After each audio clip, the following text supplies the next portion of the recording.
नमस्कार दोस्तों, एक बार फिर से आप लोगों का बहुत बहुत स्वागत करता हूं आपके ही अपने YouTube चैनल ज्ञान दुनिया भर का में। और लास्ट वीडियो जो महाभारत की आपने देखी सर्पों के जन्म की कथा, और उम्मीद है आपको वीडियो पसंद आई होगी। तो अब हम बढ़ेंगे आगे, और आगे का जो कहानी ये है कि उसमें वो समुद्र मंथन की जो है कथा सुनाते हैं। तो समुद्र मंथन का आपने थंबनेल देखा, उसी पर हम लोग बढ़ेंगे आगे। नारायणं नमस्कृत्यं नरं चैव नरोत्तमं देवीं सरस्वती व्यासं ततो जयमुदीरयेत्। भगवत गीता का श्लोक आप लोग कमेंट करते नहीं हैं, लेकिन मुझे अपना कर्तव्य तो करना ही पड़ेगा। तो मैं श्लोक बोलूंगा, आप लोग ये कमेंट करिएगा कि वो किस अध्याय का और कौन से नंबर का श्लोक है।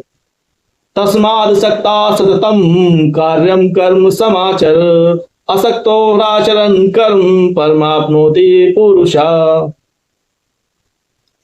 कमेंट जरूर करिए दोस्तों, इंटरेस्ट आएगा आपको आगे। कम से कम अगर श्लोक पढ़ेंगे, इसका अर्थ जानेंगे। और मैं तो ये भी कहूँगा, ये जो श्लोक मैंने बोला है ये किस अध्याय किस श्लोक किस अध्याय का है और कौन से नंबर का श्लोक है, साथ में उसका अर्थ क्या है, अर्थ भी आप कमेंट कर सकते हैं, जिससे आपको भी काफ़ी फायदा हो सकता है आगे। ठीक है, अभी मैं बताऊंगा नहीं क्या फायदा होगा, लेकिन आपको जरूर जो है उसका एक हाई लेवल पर फायदा मिल सकता है। मेरे साथ जुड़े रहने के लिए आपको बहुत बहुत धन्यवाद है कि आप हमारे साथ जुड़े हैं। और आपको इसके फायदे बहुत से होंगे इन फ्यूचर। वो आपको फाइनेंशियली फायदे भी हो सकते हैं और स्पिरिचुअल फायदे भी हो सकते हैं, और भी कई प्रकार के हो सकते हैं। वो आपके लक पे भी डिपेंड करेगा थोड़ा बहुत। लेकिन अगर आप लोग ये क्विज वगैरह जो मैं बोल रहा हूँ इसका पार्टिसिपेट करेंगे तो जरूर कुछ ना कुछ जो है आपको यहाँ से मिलने वाला है। तो उग्र शवाजी ने कहा शौनक आदि ऋषियों से, मेरु नाम का एक पर्वत है, ठीक है, वह इतना चमकीला है मानो तेज की राशि हो। उसकी सुनहली चोटियों की चमक के सामने सूर्य की प्रभा फीकी पड़ जाती है। वे गगनचुंबी चोटियां रत्नों से रचित हैं। उन्हीं में से एक पर देवता लोग इकट्ठे होकर अमृत प्राप्ति के लिए सलाह करने लगे। उनमें से भगवान नारायण और ब्रह्मा जी भी थे। नारायण ने देवताओं से कहा, देवता और असुर मिलकर समुद्र मंथन करें। नारायण यानी विष्णु भगवान ने यह सुझाव दिया।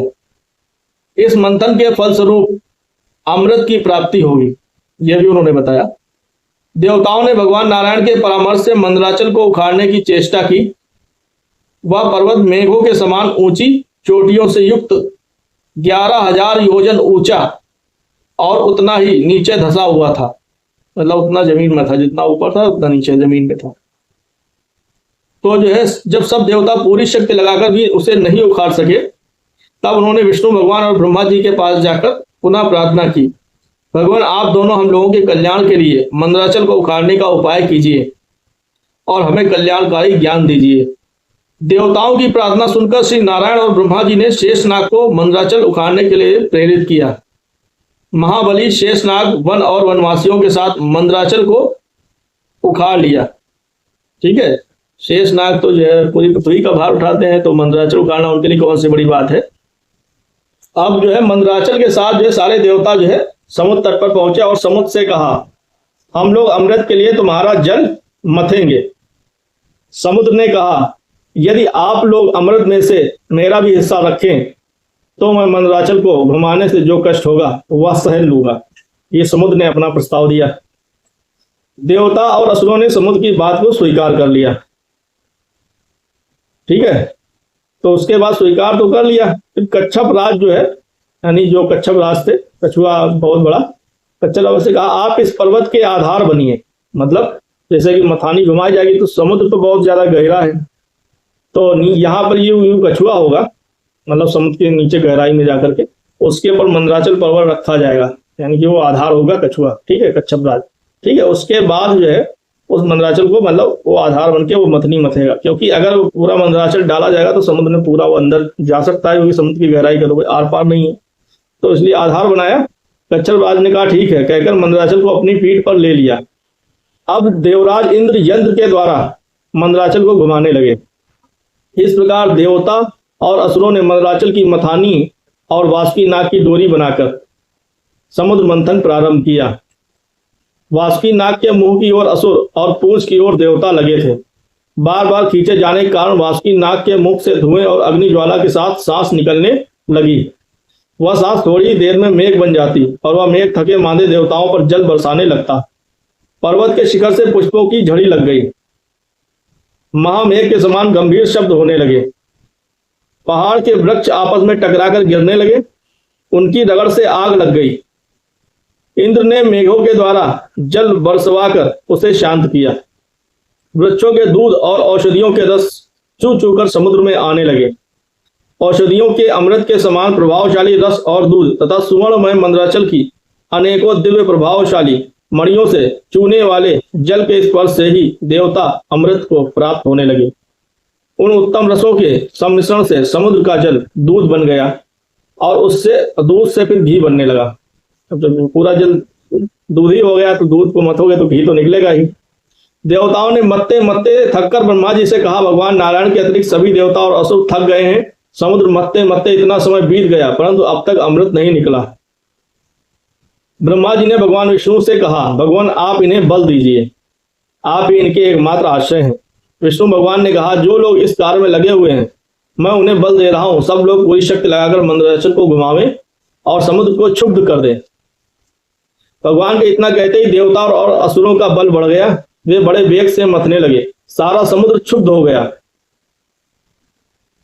उस समय समुद्र से अगणित किरणों वाला शीतल प्रकाश से युक्त श्वेत वर्ण का चंद्रमा प्रकट हुआ। चंद्रमा के बाद भगवती लक्ष्मी और सुरा देवी निकली। उसी समय श्वेत वर्ण का उच्च श्रवा घोड़ा भी पैदा हुआ।